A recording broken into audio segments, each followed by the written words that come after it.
दोस्तों, हमेशा खुश रहना चाहते हैं तो हमें अपने दुखों को, दुख देने वाली बातों को छोड़कर आगे बढ़ना चाहिए। अगर बीते समय की बुरी बातों को याद करते रहेंगे तो हम कभी खुश नहीं रह सकते हैं। दोस्तों, धन की माया सब पर भारी बहुत ही सामान्य सी बात है, जिसे लगभग हर कोई मानता है। दुनिया में ऐसा कोई नहीं जो धनवान नहीं बनना चाहता। हर कोई धन की महिमा से परिचित है, क्योंकि यही वह साधन है जो आज के जमाने में सबको साध लेता है, बिगड़े हुए को संवार देता है। जिसके पास धन है, समाज में उसका रुतबा है और दुनिया उसके सामने झुकती है।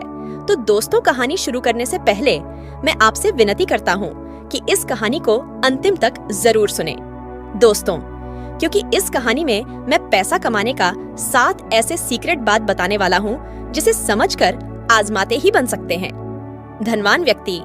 दोस्तों, मैं सच कह रहा हूँ, आपको जिंदगी में बदलाव जरूर होगा।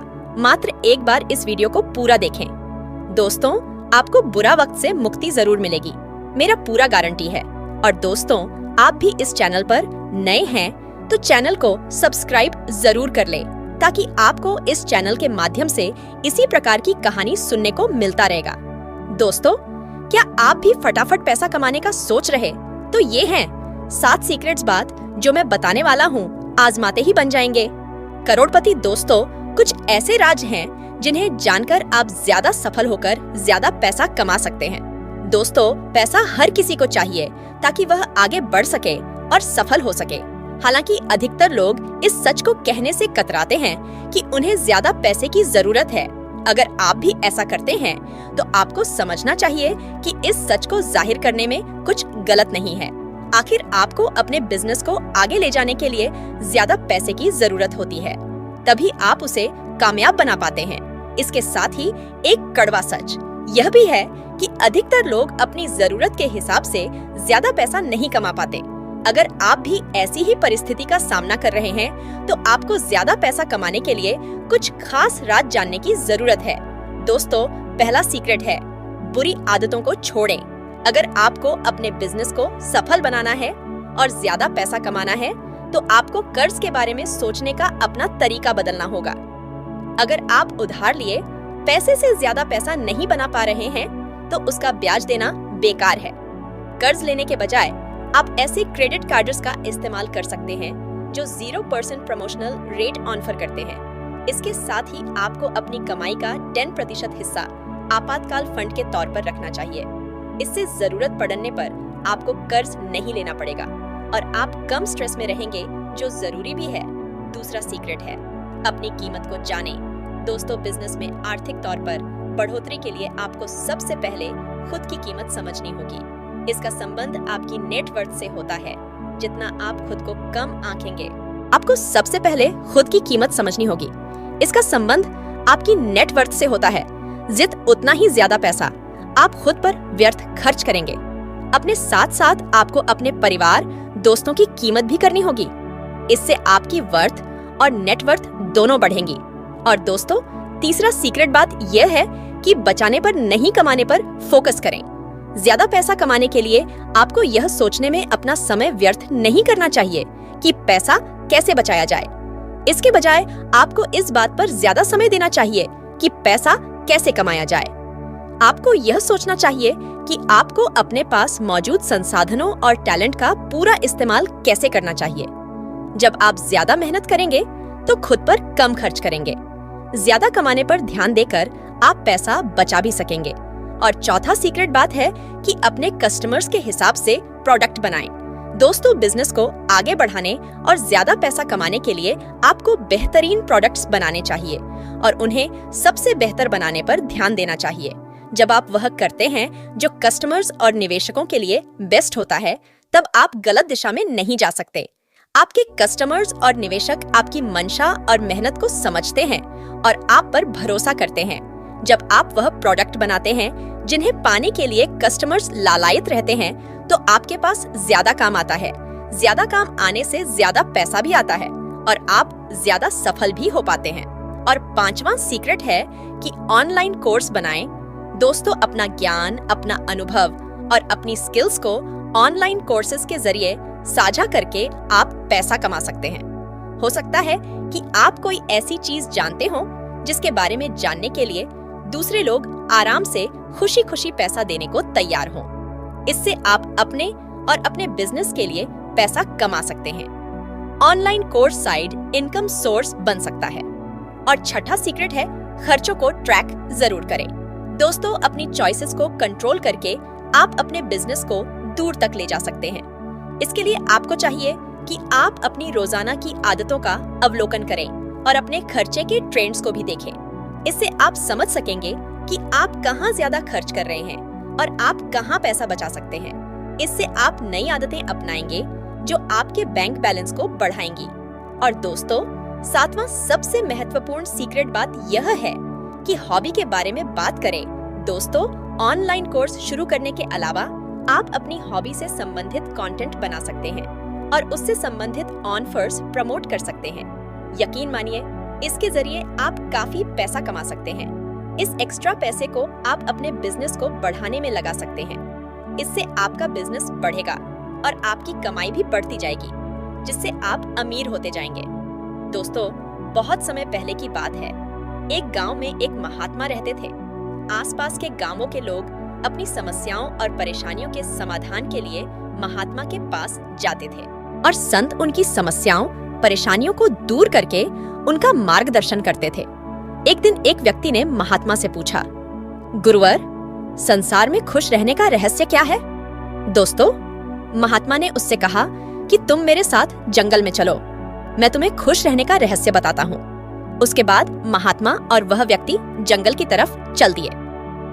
रास्ते में चलते हुए महात्मा ने एक बड़ा सा पत्थर उठाया और उस व्यक्ति को देते हुए कहा कि इसे पकड़ डीठो और चलो। उस व्यक्ति ने वह पत्थर लिया और वह महात्मा के साथ साथ चलने लगा। दोस्तों, कुछ देर बाद उस व्यक्ति के हाथ में दर्द होने लगा, लेकिन वह चुप रहा और चलता रहा। जब चलते चलते बहुत समय बीत गया और उस व्यक्ति से दर्द सहा नहीं गया, तो उसने महात्मा से कहा कि बहुत दर्द हो रहा है। महात्मा ने कहा कि इस पत्थर को नीचे रख दो। पत्थर को नीचे रखते ही उस व्यक्ति को बड़ी राहत मिली। तब महात्मा ने उससे पूछा, जब तुमने पत्थर को अपने हाथ में उठा रखा था, तब तुम्हें कैसा लग रहा था? उस व्यक्ति ने कहा, शुरू में दर्द कम था तो मेरा ध्यान आप पर ज्यादा था, पत्थर पर कम था। लेकिन जैसे जैसे दर्द बढ़ता गया, मेरा ध्यान आप पर से कम होने लगा और पत्थर पर ज्यादा होने लगा, और एक समय मेरा पूरा ध्यान पत्थर पर आ गया और मैं इससे अलग कुछ नहीं सोच पा रहा था। तब महात्मा ने उससे दोबारा पूछा, जब तुमने पत्थर को नीचे रखा तब तुम्हें कैसा महसूस हुआ? इस पर उस व्यक्ति ने कहा, पत्थर नीचे रखते ही मुझे बहुत राहत महसूस हुई और खुशी भी महसूस हुई। तब महात्मा ने कहा कि यही है खुश रहने का रहस्य। इस पर वह व्यक्ति बोला, गुरुवर, मैं कुछ समझा नहीं। तब महात्मा ने उसे समझाते हुए कहा, जिस तरह इस पत्थर को थोड़ी देर हाथ में उठाने पर थोड़ा सा दर्द होता है, थोड़ी और ज्यादा देर उठाने पर थोड़ा और ज्यादा दर्द होता है, और अगर हम इसे बहुत देर तक उठाए रखेंगे तो दर्द भी बढ़ता जाएगा। उसी तरह हम दुखों के बोझ को जितने ज्यादा समय तक उठाए रखेंगे, हम उतने ही दुखी और निराश रहेंगे। यह हम पर निर्भर करता है कि हम दुखों के बोझ को थोड़ी सी देर उठाए रखते हैं या उसे जिंदगी भर उठाए रहते हैं। दोस्तों, इसलिए अगर तुम खुश रहना चाहते हो तो अपने दूहक रूपी पत्थर को जल्दी से जल्दी नीचे रखना सीख लो, और अगर संभव हो तो उसे उठाओ ही नहीं। तो दोस्तों, इस कहानी से हमें ये शिक्षा मिलती है कि यदि हमने अपने दूहक रूपी पत्थर को उठा रखा है तो शुरू में हमारा ध्यान अपने लक्ष्यों पे ज्यादा तथा दुखों पर कम होगा। लेकिन अगर हमने अपने दुहक रूपी पत्थर को लंबे समय से उठा रखा है तो हमारा ध्यान अपने लक्ष्यों से हटकर हमारे दुखों पर आ जाएगा, और तब हम अपने दुखों के अलावा कुछ नहीं सोच पाएंगे और अपने दुखों में ही डूबकर परेशान होते रहेंगे और कभी भी खुश नहीं रह पाएंगे। इसलिए अगर आपने भी कोई दुख रूपी पत्थर उठा रखा है तो उसे जल्दी से जल्दी नीचे रखिए। मतलब अपने दुखों को, टेंशन को अपने दिलो दिमाग से निकल फेंकिए और खुश रहिए। तो दोस्तों, जैसा कि आपने सुना कि एक दुखी व्यक्ति ने संत से पूछा, हमेशा खुश रहने का राज क्या है? संत ने एक बड़ा पत्थर उसे दिया और कहा कि मेरे साथ चलो। उस लोक कथा के अनुसार पुराने समय में एक व्यक्ति बहुत दुखी था उसके जीवन की परेशानियां खत्म ही नहीं हो रही थीं। वह निराश रहने लगा। एक दिन उसके गांव में एक संत आए। वह व्यक्ति संत से मिलने पहुंचा और बोला कि महाराज, मैं बहुत दुखी हूँ। जीवन में हमेशा खुश रहने का राज क्या है? कृपया मुझे ये राज बताएं। दोस्तों, संत ने उससे कहा कि ठीक है, मैं तुम्हें ये राज बता दूंगा, लेकिन पहले तुम्हें 7 जंगल में चलना होगा। संत ने एक बड़ा पत्थर उठाया और उस व्यक्ति को पकड़ा दिया। संत ने उससे कहा कि ये पत्थर लेकर मेरे साथ चलो। बड़ा पत्थर उठाकर व्यक्ति संत के साथ चलने लगा। कुछ ही देर में पत्थर के वजन से व्यक्ति का हाथ दर्द करने लगा, लेकिन वह कुछ बोला नहीं और साथ चलते रहा। कुछ दूर चलने के बाद उसने संत से कहा कि महाराज, अब मैं ये पत्थर उठाकर आगे नहीं चल सकता हूँ, मेरे हाथ दर्द कर रहे हैं। संत ने कहा कि ठीक, ये पत्थर यहीं रख दो। दोस्तों, पत्थर रखते ही व्यक्ति को राहत मिल गई। संत बोले कि बस यही है खुश रहने का राज। जिस तरह तुम एक पत्थर को उठाकर ज्यादा दूर तक नहीं चल सके, ठीक उसी प्रकार तुम अपने दुखों के बोझ को उठाकर तुम खुश नहीं रह सकते हो। व्यक्ति को ये बात समझ आ गई। उसने संत को प्रणाम किया और दुखों को छोड़कर आगे बढ़ने का संकल्प लिया। दोस्तों, हमेशा खुश रहना चाहते हैं तो हमें अपने दुखों को, दुख देने वाली बातों को छोड़कर आगे बढ़ना चाहिए। अगर बीते समय की बुरी बातों को याद करते रहेंगे तो हम कभी खुश नहीं रह सकते हैं। धन की माया सब पर भारी बहुत ही सामान्य सी बात है, जिसे लगभग हर कोई मानता है। दुनिया में ऐसा कोई नहीं जो धनवान नहीं बनना चाहता। हर कोई धन की महिमा से परिचित है, क्योंकि यही वह साधन है जो आज के जमाने में सबको साध लेता है, बिगड़े हुए को संवार देता है। जिसके पास धन है, समाज में उसका रुतबा है और दुनिया उसके सामने झुकती है। दोस्तों, यही वजह है कि हर कोई धन कमाने के पीछे भाग रहा है। लेकिन क्या धन से सुख खरीदा जा सकता है? क्या हर धनवान व्यक्ति सुखी है? आखिर इंसान सुख पाने के लिए ही तो धन कमाना चाहता है। पर कहीं ऐसा तो नहीं कि जिस धन के पीछे जान छोड़कर हर कोई भाग रहा है वही सुख का दुश्मन हो। आज की कहानी यही बताती है कि कैसे पैसा कमाने की धुन जीवन के सुख को खत्म कर देती है।